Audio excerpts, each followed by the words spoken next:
Hello friends, welcome to our channel chemistry days. बच्चों, हम लोग बात कर रहे थे सॉलिड स्टेट के बारे में। ऑलरेडी हम इसके 9 वीडियोस देख चुके हैं। हम थोड़ा सा समराइज कर लें क्या क्या हम लोगों ने पढ़ चुके हैं। सिंपल, थोड़ा सा हमने पहले बात की थी, सिंपल सी क्या बात की थी, सॉलिड क्या होते हैं, कितने टाइप के होते हैं, क्रिस्टलाइन सॉलिड्स क्या होते हैं, ये सब हम बात कर चुके थे। क्रिस्टल स्ट्रक्चर्स क्या होते हैं, फिर पैकिंग की बात की थी। पैकिंग के साथ साथ ही हमने बच्चों क्या बताए थे, वॉइड्स बताए थे, टेट्राहेड्रल वॉइड्स, ऑक्टाहेड्रल वॉइड्स, समझ में आ गए थे अच्छे से। ठीक है, फिर पैकिंग फ्रैक्शंस की बात की थी हम लोगों ने, अलग अलग टाइप के यूनिट सेल्स में। ठीक है, लास्ट वीडियो में हमने क्या बात की थी बच्चों, हमने बात की थी, कुछ कैलकुलेशंस की थी हमने यूनिट सेल के कुछ डायमेंशंस लेके, उस पर कुछ न्यूमेरिकल्स भी किए थे, न्यूमेरिकल्स आते भी हैं।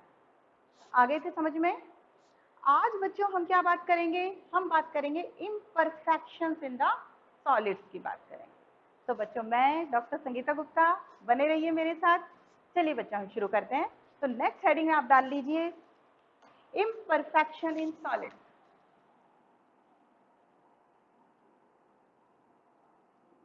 imperfections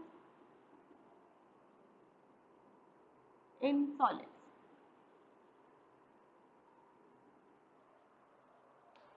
देखिए, इम्परफेक्शन इन सॉलिड्स से समझने से पहले हम ये बात करते हैं कि हमारे जो सॉलिड्स होते हैं वो छोटे छोटे क्रिस्टल से मिलके बने हुए होते हैं। और हम बहुत अच्छे से जानते हैं क्रिस्टल्स में क्या होता है, कॉन्स्टिट्यूएंट पार्टिकल्स का एक रेगुलर अरेंजमेंट होता है। हम पढ़ चुके हैं, पीरियडिक अरेंजमेंट होता है। कॉन्स्टेंट पार्टिकल्स का एटम हो सकते हैं, आयंस हो सकते हैं, मॉलिक्यूल्स हो सकते हैं, कुछ भी हो सकते हैं, उनका एक रेगुलर अरेंजमेंट होता है। अब होता क्या है बच्चों, जब क्रिस्टलाइजेशन होता है, क्रिस्टल जब बनते हैं, उस टाइम क्या होता है, कुछ इम्परफेक्शंस आ जाते हैं, कुछ इरेगुलरिटीज आ जाती हैं। वो जो इरेगुलरिटीज है किसमें, आपके जो कॉन्स्टिट्यूएंट पार्टिकल का जो अरेंजमेंट है, उस अरेंजमेंट में क्या आई है, इरेगुलरिटीज आई हैं। उन इरेगुलरिटीज को हम क्या कह देते हैं, इम्परफेक्शन इन सॉलिड्स कहते हैं, या डिफेक्ट्स भी कह सकते हैं, डिफेक्ट्स इन क्रिस्टल्स भी कह सकते हैं। बात समझ में आ रही है, दोबारा सुन लो। जब क्रिस्टलाइजेशन का प्रोसेस होता है, यानी कि जब क्रिस्टल बनते हैं, तब क्या होता है कि कॉन्स्टिट्यूएंट पार्टिकल्स का जो अरेंजमेंट एक रेगुलर अरेंजमेंट होना चाहिए था ना, वो रेगुलर नहीं होके कुछ रेगुलरिटीज आ जाती हैं, उसमें कुछ इम्परफेक्शंस आ जाते हैं। वो जो इरेगुलरिटीज है, वो जो इम्परफेक्शंस हैं, उनको हमने नाम दे दिया इम्परफेक्शन इन द सॉलिड्स और defects in the solids. Clear ये बात? ठीक है, अब हम ये बात करते हैं ये कितने टाइप के होते हैं, इसके बारे में पूरी बात करेंगे। तो इसमें नेक्स्ट लिख लीजिए आप, टाइप्स। तो टाइप्स में हमने कहा ये 2 टाइप के होते हैं, कौन कौन से, पॉइंट डिफेक्ट और दूसरा होता है लाइन डिफेक्ट।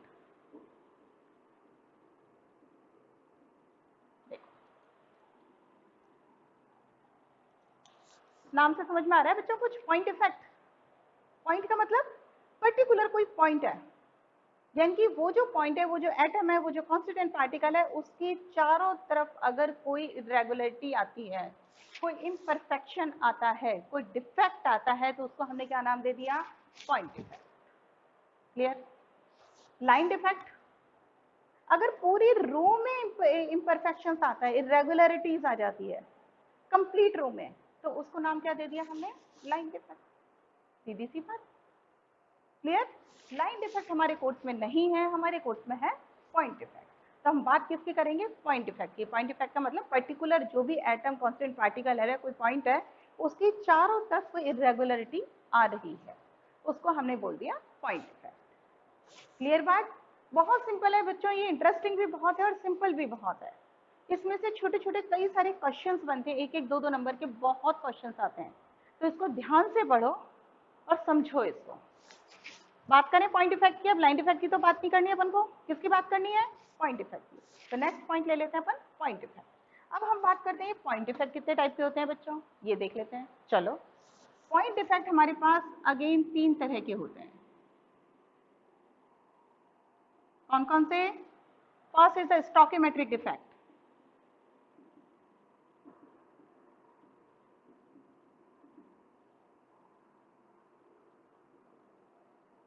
दूसरा इम्प्योरिटी डिफेक्ट,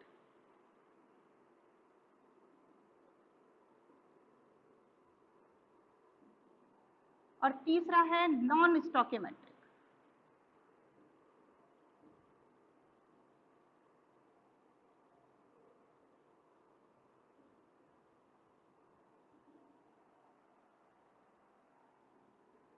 नॉन स्टोकियोमेट्रिक, देखिए स्टोकियोमेट्रिक डिफेक्ट यानी कि पॉइंट डिफेक्ट कितने टाइप के हो गए? 3 टाइप के। कौन कौन से? स्टोकियोमेट्रिक, इम्प्योरिटी और तीसरा नॉन स्टोकियोमेट्रिक। ठीक है, अब हम बात करते हैं सबसे पहले स्टोकियोमेट्रिक डिफेक्ट। स्टोकियोमेट्रिक डिफेक्ट का मतलब अगर आपके क्रिस्टल में, आपके सॉलिड में डिफेक्ट तो है, लेकिन पूरा जो कंपाउंड है इसको, इसकी स्टोकियोमेट्रिक जो है वो मेंटेन रहती है, वो डिस्टर्ब नहीं होती है। इसका मतलब आपके जो कैटाइन और एनाइन का जो रेशियो है वो वही रहता है जो कि आपके मॉलिक्यूलर फॉर्मूले में होता है। सिंपल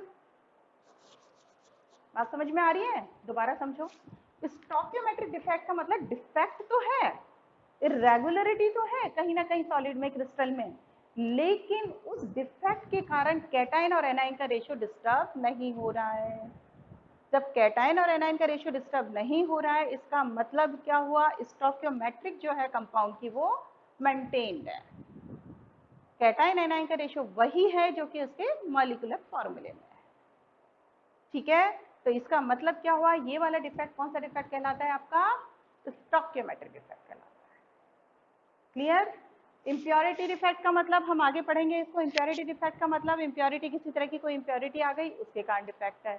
नॉन स्टोकियोमेट्रिक डिफेक्ट का मतलब आपकी स्टोकियोमेट्रिक आपकी डिस्टर्ब हो गई, उसके कारण डिफेक्ट आ रहा है, तो क्या हो रहा है? आपका नॉन स्टोकियोमेट्रिक डिफेक्ट आ रहा है। सबसे फर्स्ट ले लेते हैं अपन, कौन सा? स्टोकियोमेट्रिक डिफेक्ट अपन ले लेते हैं। तो फर्स्ट हेडिंग डालिए आप, स्टोकियोमेट्रिक डिफेक्ट। क्लियर? ठीक है, ले लें आगे, चले। अब हम स्टोकियोमेट्रिक डिफेक्ट की भी बात करें। स्टोकियोमेट्रिक डिफेक्ट अगेन हम कहते हैं हमारे पास आयनिक कंपाउंड्स में भी मिलते हैं और नॉन आयनिक कंपाउंड्स में भी मिलते हैं। तो पहले हम बात कर लेते हैं नॉन आयनिक कंपाउंड्स। इनकी तो मैं इनको तो रब कर देती हूँ मैं। देखिए, हम अब स्टोकियोमेट्रिक डिफेक्ट ले रही हूँ मैं, इसको रब कर दूं।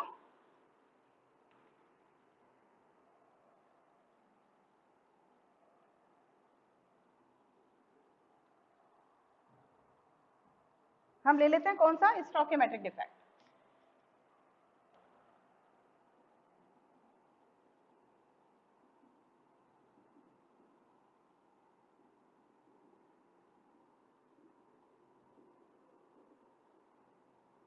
ये जो स्टोकियोमेट्रिक डिफेक्ट है, हमने कहा ना पहले हम ले लेते हैं नॉन आयनिक कंपाउंड्स में।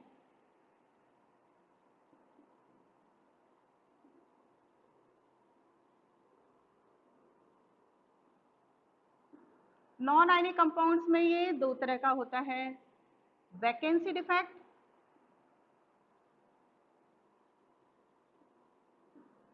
और दूसरा होता है अपना interstitial defect.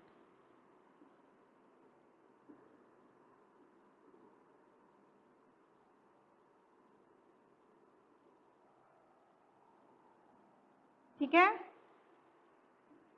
Non ionic compounds में दो तरह का, कौन कौन सा हो गया आपका? एक तो हो गया आपका वैकेंसी डिफेक्ट, दूसरा हो गया इंटरस्टिशियल डिफेक्ट। अब समझो इसको, नाम से समझ में आता है, मतलब बच्चों बहुत सारी चीजें हमें रटने की जरूरत नहीं होती। वैकेंसी डिफेक्ट का मतलब हमारे क्रिस्टल में, हमारे सॉलिड में किसी तरह का क्या, कोई वैकेंसी क्रिएट हो जाती है। डायग्राम से समझ में आ रहा है आपको? आपके क्रिस्टल में किसी भी तरह की कोई वैकेंसी क्रिएट हो जाती है, यानी कि हमारा कोई भी आपका इसमें जो कॉन्स्टिट्यूएंट पार्टिकल है वो इसमें से निकल जाता है, तो हमारे उसमें क्या है? एक वैकेंसी क्रिएट हो गई। क्लियर? वो जो डिफेक्ट है, उस डिफेक्ट का नाम क्या दे दिया हमने? Vacancy defect. अब चूंकि वैकेंसी क्रिएट हो गई तो आपकी डेंसिटी क्या हो जाएगी? इस केस में आपकी डेंसिटी डिक्रीज हो जाती है। तो यहाँ इस केस में क्या हो रही है? आपकी डेंसिटी क्रिस्टल की क्या हो रही है? डिक्रीज हो जाती है। ठीक है, जबकि इंटरस्टिशियल डिफेक्ट में क्या हो रहा है?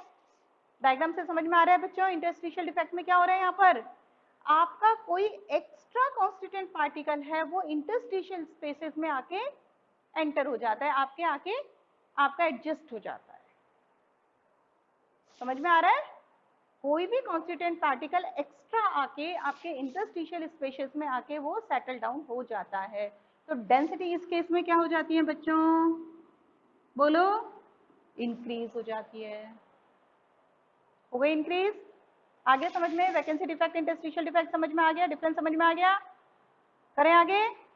ठीक है, चलिए अब हम बात कर लेते हैं आयनिक कंपाउंड्स की। तो हमने किसकी बात की थी? नॉन आयनिक कंपाउंड्स में बात की थी। अब हम बात कर लेते हैं आपके आयोनिक कंपाउंड्स में।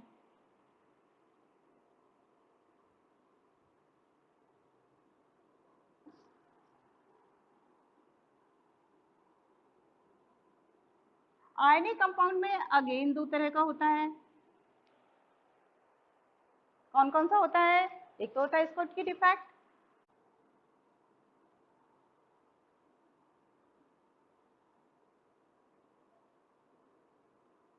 और दूसरा होता है Frenkel defect.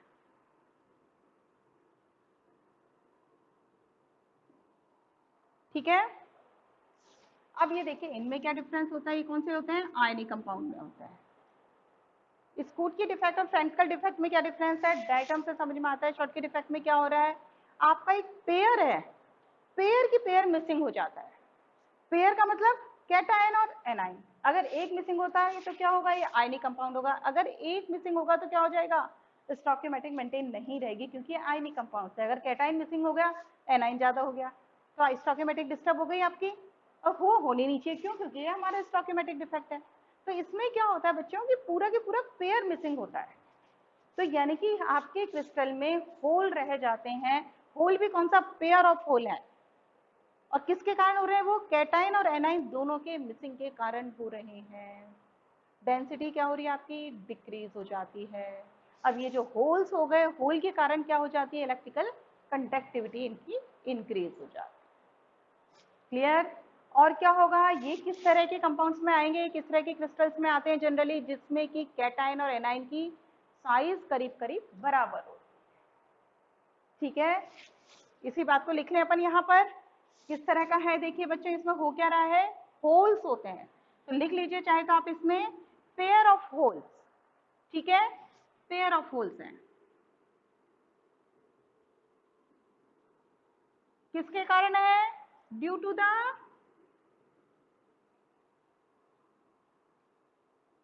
Missing of cations and anions. ठीक है, फ्रैंकल डिफेक्ट में क्या हो रहा है? फ्रैंकल डिफेक्ट में क्या होता है? जनरली किनमें होता है? जिनमें की कैटाइन की साइज छोटी होती है और एनाइन की साइज बड़ी होती है। तो कैटाइन क्या होता है? अपनी अपनी जो जगह है उसको छोड़ के कहाँ चला जाता है? इंटरस्टिशियल स्पेसेस में चला जाता है। जैसे कि आपको डायग्राम से समझ में आ रहा है, उसमें कैटाइन छोटा है तो कहाँ निकल के आ गया आपका? इंटरस्टिशियल स्पेसेस में। स्टोइकियोमेट्रिक मेंटेन्ड है पूरी पूरी, उतने ही कैटाइन है उतने ही एनाइन है, लेकिन उसने अपनी जगह छोड़ दी है और कहाँ आ गया? इंटरस्टिशियल स्पेसेस में आ गया। होल क्रिएट हो गया है। लेकिन होल के कारण क्या हो रहा है? वो इलेक्ट्रिकल कंडक्टिविटी तो हो रही है। होल किसके कारण हुआ है? आपका ये जो आपका जो कॉन्स्टिट्यूएंट पार्टिकल है, यानी कि जो कैटायन है, अपनी जगह से जाके कहाँ चला गया? इंटरस्टिशियल स्पेसेस में चला गया, इसलिए होल क्रिएट हो रहा है। और यहाँ होल किस लिए क्रिएट हो रहे हैं? आपका पेयर जो है कैटायन और एनाइन का पेयर दोनों के दोनों मिसिंग चले गए, इसलिए होल क्रिएट हो रहा है। क्लियर? तो लिख लें यहाँ भी अपन, होल इज क्रिएटेड किसके कारण? लिखो,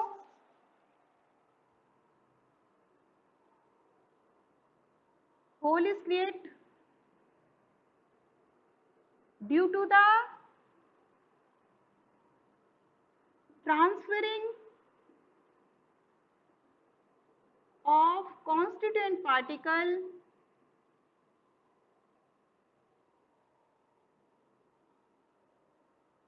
कहाँ गया? into interstitial spaces।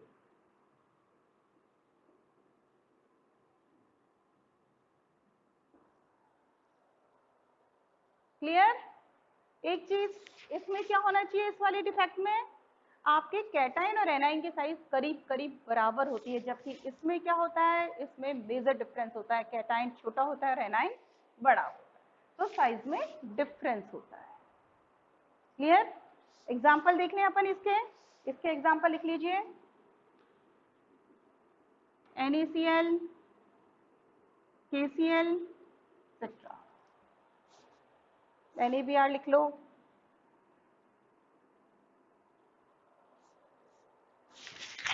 इसके एग्जाम्पल देख लें,